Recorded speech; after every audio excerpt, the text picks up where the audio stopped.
నమస్తే రమగారు. నమస్తే జీ. రమగారు, కాశీ మజిలీ కథలు ఇవి కూడా మనము సిరీస్ వైజ్ గా వెళ్తూ ఉన్నాం కదా. ఒక ఎపిసోడ్ ఈ రోజు రాముణ్ణి కుక్కని చేసేసాడు కోయివాడు. అప్పుడు ఈ కుక్క అయిపోయిన రాముణ్ణి వెంట పెట్టుకుని ఈ కనకవల్లితో పాటు అంటే ఈ కొత్త పెళ్లి కూతురుతో పాటు బయలుదేరారు. కోయివాడు రాముణ్ణి కుక్కని చేసేసాడు. ఇప్పుడు కొత్తగా అతను పెళ్లి చేసుకున్న కనకప్రభతోటి ఈ కుక్కను కూడా చేత్తపుచ్చుకుని కోయివాడు నగరానికి బయలుదేరాడు. అంటే ఈ అడవిలోనే ఉంటే వీళ్ళ పద్ధతులు అమ్మాయికి తెలియదు కాబట్టి అమ్మాయి వాడిని అట్లా ప్రేరేపించింది అనమాట. నీ ఇక్కడే ఉన్నావనుకో, నా భర్త నువ్వు కుక్కని చేసావు, పోనీ బాగానే ఉంది, మీ ఆవిడని ఏం చేస్తావు, వాళ్ళతోటి నేను ఇమడలేను కాబట్టి తనే చెప్పింది పద వెళ్ళిపోదామంది. అయితే ఈ వెళ్ళే దారిలో ఏం చేసిందంటే వాడితో కబుర్లు చెప్తుంటే వాడు ఎక్కడో మైమరిచిపోయి, మనం బాగా కబుర్లు చెప్తే అవతల వాళ్ళ మైమరిచిపోయి ఏదో నిజాలు చెప్పేస్తారు. ఈ హేలానగరం అని ఒక నగరం ఉంది వంగదేశంలో. ఆ నగరంలో ఒక సత్రంలో ఒక బైరాగు ఉన్నాడు. ఆయన దగ్గర మంత్రపు బియ్య పక్షింతలు ఉంటాయి, అవి గనక చల్లితే ఈ కుక్క మనిషి అవుతాడని చెప్పాడు. ఓహో, విషయం చెప్పేశాడు, శిష్యం చెప్పేశాడు. నువ్వు కుక్కని చేసావు, వీడు ఎప్పటికి మనిషి అవుతాడు, అలా ఏదో అడిగింది. 4-5 ప్రశ్నలు అడిగేసరికి ఏదో సందర్భంలో మైమరిచిపోయి వాడు ఆ నిజం చెప్పేశాడు. ఆ అమ్మాయి అది దృష్టిలో పెట్టుకుని ఇప్పుడు హేలానగరం వెళ్ళాలి, హేలానగరంలో సత్రంలో ఎవరో ఒక బైరాగి ఉంటాడు, ఆ సత్రము ఆ బైరాగిని వెతుక్కోవాలనుకో, మంచినీళ్ళు కావాలని అడిగింది. కావాలంటే ఇది ఏం చేశాడు, ఒక చిన్న దారి బాట మధ్యలో అక్కడ ఒక నుయ్యి ఉంది, ఆ నువ్వు దగ్గర ఏమైనా చేదుందేమో చూద్దాం పదమన్నాడు. అమ్మాయి కుక్క కోయవాడు ముగ్గురు ఆ నుయ్యి దగ్గరికి వెళ్ళారు. నువ్వు దగ్గరికి వెళ్తే బావిలో చేదలేదు, నీళ్లు కనపడుతున్నాయి, దాహం వేస్తుంది. ఎలా అంటే ఆ నీళ్లు కొంచెం చేతికి అందేలాగా ఉన్నాయి. వర్షాకాలం మన ఊళ్ళల్లో కూడా నీళ్ళు చేతికి అందుతాయి, చేతికి అందేలాగా ఉన్నాయి నీళ్లు. నువ్వు ఇంత పొడుగాటి వాడివి, ఇంత పొడుగు చేతులున్నాయి, పైగా నీకు మాయాలు మంత్రాలు అన్నీ బోల్డని వచ్చు కదా, చక్కగా అరిచేత్తో ఇట్లా దోశలతో తీయి అంది. అనేసరికల్లా నేను వంగితే పడిపోతానేమో అన్నాడు. ఎందుకు, నేను వెనకాల నుంచి నీ కాళ్ళు పట్టుకోను అని చెప్పేసరికల్లా సరే వీడేం చేశాడు, నిటారుగా నుంచున్నవాడు బావిలోకి వంగాడు. కొంచెం వంగితే అందలా ఇంకా ఇంకా ఇంకా ఇంకా ఇంకా వంగంగానే ఈ అమ్మాయి ఏం చేసింది, వాడికి కత్తులు పల్లెటూరు వాళ్ళు కదా, ఏదో చిన్న పిడివాకులు ఉంటాయి, ఠాకీమని వీపులో పొడిచేసి.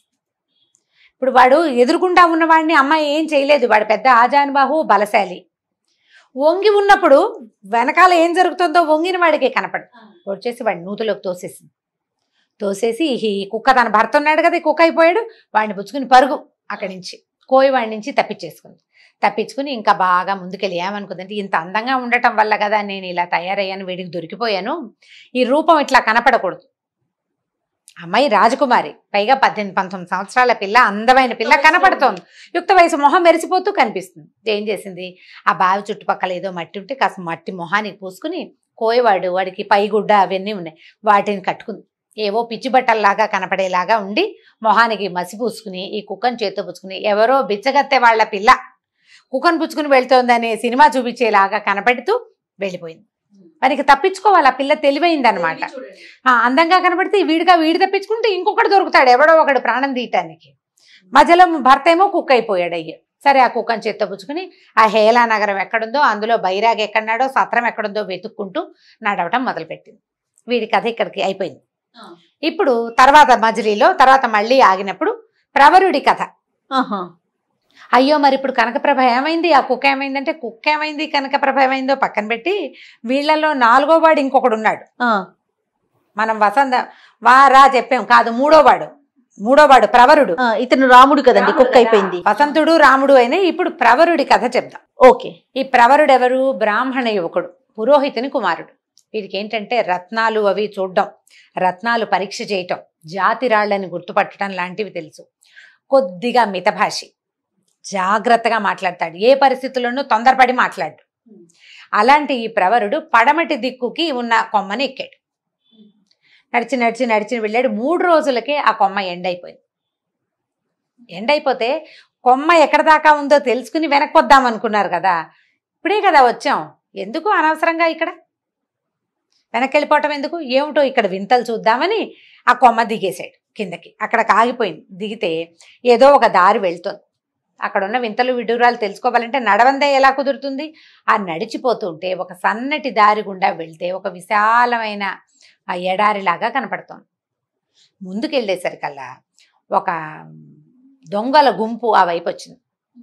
వాళ్ళు ఏం చేశారంటే వీడిని పట్టేసుకుని వీడి మెళ్ళలో గొలుసులు, చేతులకి ఏవో ఉంగరాలు అంటే విలువైనవన్నీ తీసేసుకుని కట్టు బట్టలతోటి మిగిల్చారు. వీళ్ళందరికీ దట్టిల్లో కొంత డబ్బులు ఉన్నాయి, వాళ్ళు చాలా తెచ్చుకున్నారు కదా సొత్తు, మొత్తం లాగేశారు దొంగలు. ఈ కుర్రాడు ఖాళీ ఒట్టి చేతులతోటి మిగిలాడు. వీడు ముందే బ్రాహ్మణయుకుడు, కత్తి కటారు ఏమీ లేదు వీడి దగ్గర, ఏం లేవు, ఉన్న విలువైన వస్తువులన్నీ పోయినాయి. సరే ఇంక ఏం చేస్తాడు, సరే చూద్దాం ఏదైనా దగ్గరలో ఊరుందేమో, ఏ బ్రాహ్మణుల ఇల్లు దొరకపోతుందా, ఎక్కడో చోట అన్నం దొరకపోతుందా అని నడుచుకుంటూ పోయాడు. ఒక ఊళ్ళోకి చేరాడు. ఏదో పెద్ద నగరమే అది, అంటే మరీ టౌన్ లాగా ఉందన్నమాట. అవి వెళ్తూ ఉంటే చీకటి పడిపోయింది, ఆహారం దొరకలేదు, ఆకలేసేస్తోంది. ఈ లోపల ఏమైందంటే అక్కడ ఒక గుర్రాల శాల కనపడింది. కొంచెం గైర్ఘనంగా ఉందన్నమాట. ఆ గుర్రపు శాలలో పడుకోవటానికి దానికి మంచాల్లాగా ఉన్నవి అవి కనపడుతున్నాయి. సైనికులు పెద్దగా ఎవరు లేరు. చల్లగా గుర్రపు శాలలో ప్రవేశించి ఓ పక్కన పడుకున్నాడు. కాస్త ఎత్తుగా ఉన్న బల్ల మీద పడుకునేసరికల్లా ఆకలిస్తుంది, బాగా నిద్రపట్టలేదు. అటు ఇటు పొలుతున్నాడు. మనకు కూడా ఆకలితో ఉంటే నిద్ర పట్టదు. ఆ కళ్ళు తెరిచి చూసి అట్లా చూస్తూ ఉంటే అది ఎట్లా ఉందంటే కొంచెం అమావాస్యకి దగ్గర పడిన రోజులు, రేపే అమావాస్య బహుశా, చీకటిగా ఉంది. తెల్లవారి 3 అది అయ్యేసరికల్లా అంత వెర్రి చీకటిగా ఉండదు కదా, కొద్దిగా వెలుగు రేఖలుగా కొంచెం తెలుస్తూ ఉంటుంది. ఈ గుర్రపు శాలని ఆనుకుని ఒక పెద్ద బిల్డింగ్ ఉంది, కలర్ఫుల్గా కనిపిస్తోంది గోడ. ఇతను ఏ అంతఃపురమో అయ్యి ఉంటుందని భావించాడు. దాని మీద నుంచి సడన్గా ఒక ఇనప గొలుసు టంగమని బయట, రాత్రిపూట టంగ్ టింగ్ అంటే వినపడుతుంది మనకి, మెలకుగా ఉన్నవాడికి ముందే వినిపిస్తుంది. ఏదో గొలుసల్లే పడింది, ఇనప కుక్కెం మోగిన శబ్దం వస్తోంది. ఏమిటా అని చూస్తే ఆ ఇనప గొలుసు పుచ్చుకుని ఒక అమ్మాయి కిందకి దిగి వచ్చింది. ఒక 16-18 ఏళ్ళు ఉంటాయి, చక్కగా నైస్గా ఉన్న ఆడపిల్ల దిగి రావడం అతను చూస్తూనే ఉన్నాడు. చక నడుచుకుంటూ వచ్చేసింది. పదా అని వీడిని లేపింది. ఏమిటి నన్ను లేపుతోంది, ఎవర్రా ఇది, దానికి అర్థం కాలేదు. ఆ అమ్మాయి ఏం చేసింది, వీడిని పద అని ఆ పక్క నుంచి 2 గుర్రాలను చేత్తో పుచ్చుకొచ్చింది. ఓ గుర్రం దానికి గబగబా ఎక్కువ వెళ్దాం అంది. ఎక్కమంటోందని తెలిసింది కదా, ఎక్కేసాడు. చూద్దాం ఏమవుతుందో అని. ఇద్దరు కలిసి స్వారీ చేసుకుంటూ పోయాడు. ఆ అమ్మాయి ఎటు వెళ్తే అటు వెళ్ళిపోయాడు. ఆ అమ్మాయి వెనకాల పడి వెళ్ళగా ఆ మధ్యలో అమ్మాయి అడిగింది, నిన్న రాత్రి ఎవరో ఒక ఆవిడ ఒక గణికి వచ్చిందిట, చాలా గొప్పగా సంగీతం నేర్చుకుంది, ఆ సంగీత విద్యను పరీక్షించమని మా నాన్న నన్ను పిలిచాడు, తలనొప్పి అని తప్పించుకున్నాను, నీకు కూడా వచ్చిందా ఏమిటి ఈ సమస్య అని అడిగింది. అన్నాడు. రాలేదు అన్నట్లుగా అన్నాడు. అనేసరికల్లా సరే అమ్మాయి ఓ పోనీలే అందుకనే తప్పించుకోగలిగాను, లేకపోతేనా అసలు 2 రోజుల నుంచి ఎంత టెన్షన్గా ఉందో నాకు అని ఆ అమ్మాయి చెప్పేస్తోంది. వీడు వింటున్నాడు కామ్గా. మధ్యలో జయంత అంటుంది. ఓహో ఎవడో జయంతుడని నన్ను అనుకుంటోందని అర్థమైంది. సరే వెళ్ళిపోయారు. బాగా తెల్లారేసరికి వీళ్ళు ఒక నది దగ్గరికి చేరారు. ఆ అమ్మాయి అప్పుడు స్పష్టంగా చూసింది, వీడెవడో జయంతుడు కాదు. నిర్ఘాంతపోయింది, ఏం చెయ్యాలో తెలియలే. ఊరి నుంచి బాగా దూరం వచ్చేసారు. ఓ నది వచ్చింది, గుర్రాలు దిగారు. అమ్మాయి బిక్కమొహం వేసింది, ఏం మాట్లాడాలో తెలియటం లేదు. ఈ అబ్బాయి ముందే మితభాషి, వాడు పరిస్థితిని ఆకలింపు చేసుకుంటే కానీ మాట్లాడు, ఏమీ అడగటం లేదు. ఒకళ్ళ మొహాలు ఒకళ్ళు చూసుకుంటూ నుంచున్నారు. ఇంతలో కొన్ని పడవలు బయలుదేరినా రండి రండి అని పిలుస్తుంటే ఇతను ఎవరో పిలుస్తున్నారు కదా, ఒక్కడికి మనం ఊరికే పిలిస్తే అంటాం చూడు, ఎవరన్నా మన్నే పిలుస్తున్నారు, 2 అడుగులు పడవ వైపు వేశాడు. వీడు వెళ్ళిపోతున్నాడు అనుకుని ఆ అమ్మాయి కూడా వాడితో పాటు వచ్చేసింది. ఈ అమ్మాయి ప్రవరుడు ఇద్దరు వెళ్ళి పడవ ఎక్కేశారు. ఆ పడవ ఎక్కుతుంటే వీళ్ళ వెనకాల నుంచి ఒక ముసలి బ్రాహ్మణ ఆవిడ ఒక ఆవిడ వచ్చింది.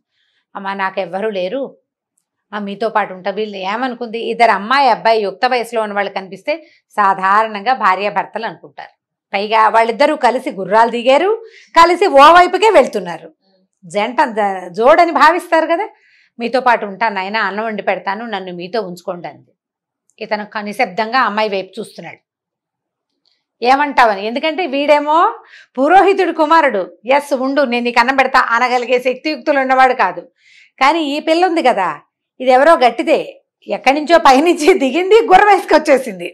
పైగా పడుకున్నవాడు ఎవడో తెలియకుండా వాడిని తీసుకొచ్చేసింది. అంటే కొంచెం పర్వాలేదనమాట.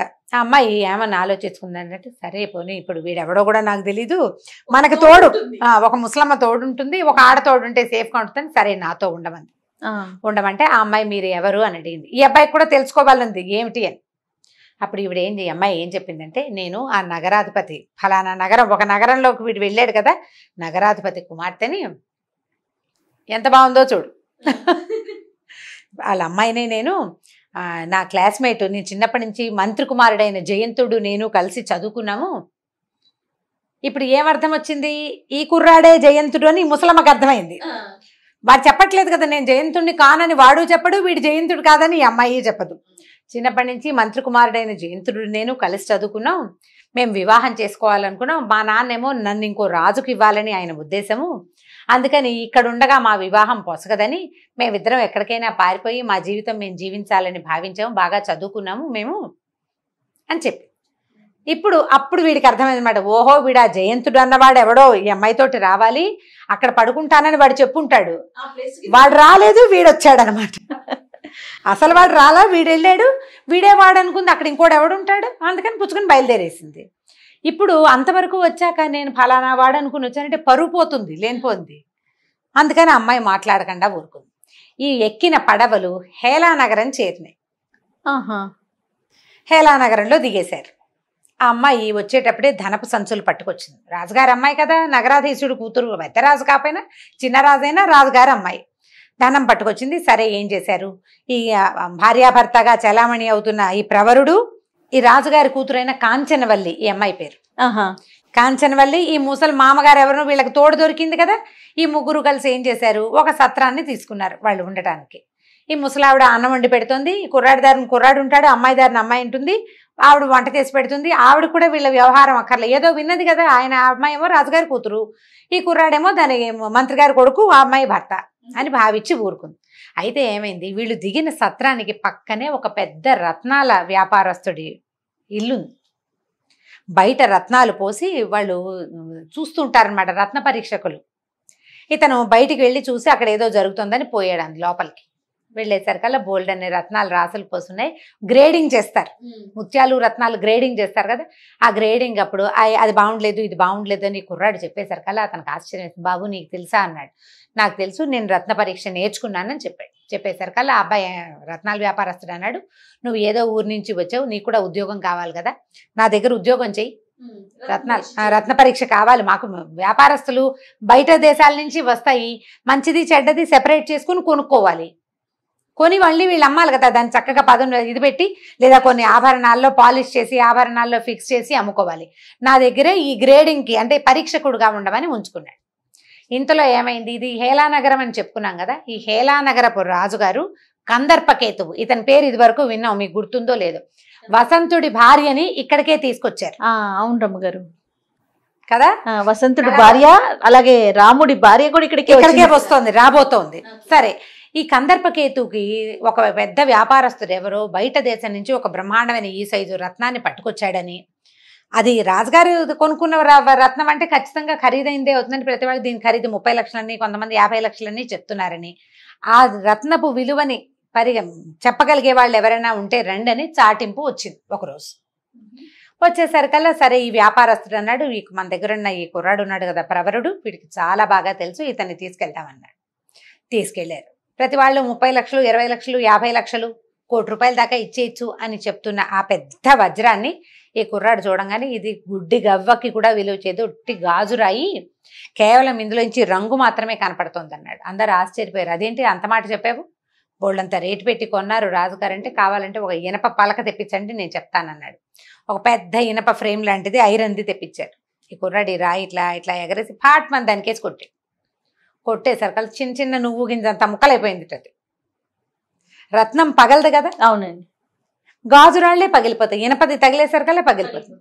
అందరూ ఆశ్చర్యపోయారు, అయ్య బాబోయ్ వీడికి ఎంత తెలివైన వాడు, వస్తువు చూడంగానే చిన్న కుర్రాడు, వీడికి 25 ఏళ్ళు కూడా లేవు, 20కి 25కి మధ్యలో ఉన్న వయసు వాడు ఇంత బాగా చెప్పగలిగాడని రాజుగారు చాలా ఆశ్చర్యపోయి, నువ్వు నా దగ్గర చెయ్యి, వ్యాపారస్తుడి దగ్గర కాదు ఉద్యోగం అని చెప్పి రాజు తన దగ్గర పెట్టుకున్నాడు.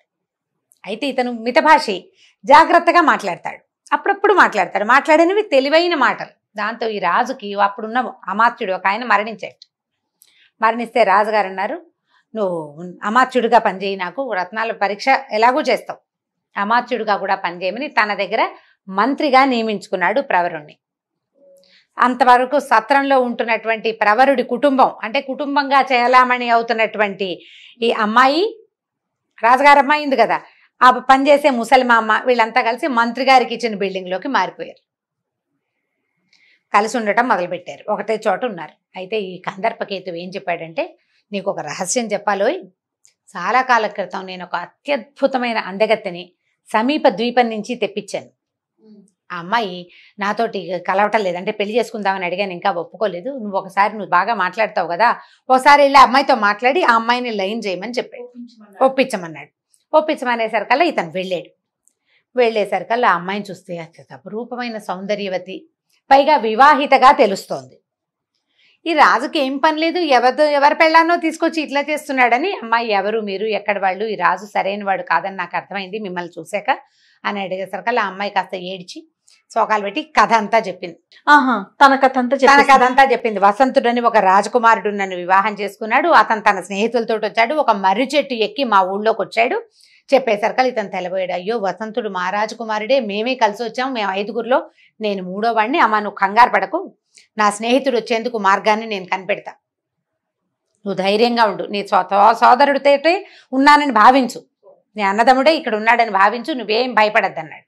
ఏం చేశాడు, ఒక చిత్రకారుని పిలిచి అరే నా బొమ్మ ఇరా అని వేయించుకున్నాడు. తనదొక పిక్చర్ వేయించి ఆ పిక్చర్ని ఈ హేలానగరంలోకి ఎంటర్ అవుతూ ఉండగానే ఉండే ఒక సత్రం దగ్గర తగిలింపించాడు. అక్కడ ఉండే కాపలా వాళ్ళు ఉంటారు కదా, వాళ్ళకి ఏం చెప్పాడంటే ఎవరైనా ఈ చిత్రపటాన్ని శ్రద్ధగా చూస్తే వాళ్ళని నా దగ్గరికి తీసుకురా అని చెప్పి ఏర్పరిచాడు. సరే క్రమంగా ఏమైంది, వీళ్ళు ఒకచోటే ఉంటున్నారు కదా, ఇది ఏర్పరిచిన తర్వాత ఈ కాంచనవల్లి ఇతనితో పాటు వచ్చిన రాజుగారి అమ్మాయింది కదా, ఆ అమ్మాయి ఏమనుకుందంటే వీడు చాలా తెలివైన వాడు, బుద్ధిమంతుడుగా ఉన్నాడు, జయంతుడేదో అత్యద్భుతమైన వాడు అనుకుని వాడి కోసం వీడి వెనకాల పడొచ్చాను, ఇతను బుద్ధిమంతుడు, పైగా ఒక రాజ్యానికి ఇంత క్షణాల్లో మంత్రి అయిపోయిన వీడి సమర్థత ముందు ఇంకా ఎవరు పనికిరారనుకుని ఆ అమ్మాయి ఏం చేసిందంటే ఈ ముసల్మామ ద్వారా అతన్ని అప్రోచ్ అయ్యి నన్ను వివాహం చేసుకో, ఎలాగూ నేను నీతోటి వచ్చేసాను, మనం భార్యాభర్తలుగానే చెలామణి అవుతున్నాం, నిజంగానే భార్యాభర్తలు అవుదాము, నాకు చిన్నతనం నుంచి కలిసి పెరగటం వల్ల జయంతుడిని పెళ్లి చేసుకోవాలనుకున్నాను, భగవంతుడు మా ఇద్దరికి కూర్చలేదు, నీతో జత కలిపాడు, విధివశాత్తు మన ఇద్దరం ఒక చోట చేరాం కాబట్టి వివాహం చేసుకుందామని ప్రపోజ్ చేసింది. సరే ఇతను ఒప్పుకున్నాడు. ఇప్పుడు అప్పటిదాకా భార్యాభర్తలుగా ఉన్నవాళ్ళు ఇప్పుడు మా పెళ్లి అంటే బాగుండదు కదా, నిశ్శబ్దంగా వాళ్ళ ఇంట్లోనే పెళ్లి చేసుకుని వాళ్ళిద్దరూ హాయిగా వాళ్ళ దారిని వాళ్ళు ఉండటం మొదలుపెట్టారు. కొంతకాలం తర్వాత ఏం జరిగిందో వచ్చే మజిలీ కథలో తెలుసుకుందాం. తప్పకుండా. నమస్తే రమ్య. నమస్తే జై. ఇక ఈ వీడియో కనుక మీకు నచ్చినట్లయితే లైక్ చేయండి, షేర్ చేయండి, మరిన్ని వీడియోస్ కోసం మా ఛానల్ని సబ్స్క్రైబ్ చేసుకోండి.